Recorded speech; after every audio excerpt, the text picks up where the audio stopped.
Kakabitan natin to ng bagong fill valve, itong water tank ng toilet tank.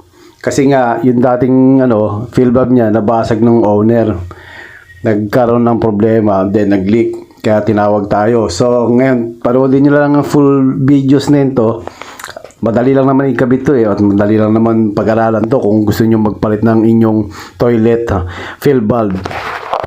Meron nito sa hardware, mura lang. Meron mas maganda-ganda yung may contact yun. Meron din sa Wilcon nun, mas quality ang fill valve na ganon. May tornilyo naman tong fill valve na to sa ilalim. Yun ang maghihigpit nito sa ilalim ng toilet para mahigpitan. Then kabit nyo na lang flexible hose. Ayan, tapos na nagre-refill na siya. Kakabitan natin to ng bagong fill valve, itong water tank ng toilet tank.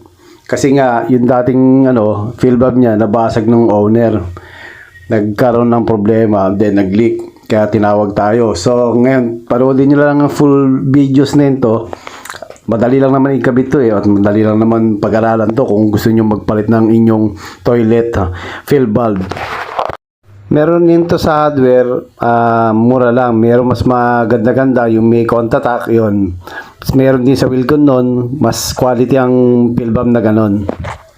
May tornilyo naman tong fill valve na to sa ilalim. Yun ang maghihigpit nito sa ilalim ng toilet para mahigpitan. Then kabit nyo na lang flexible hose. Ayan, tapos na nagre-refill na siya.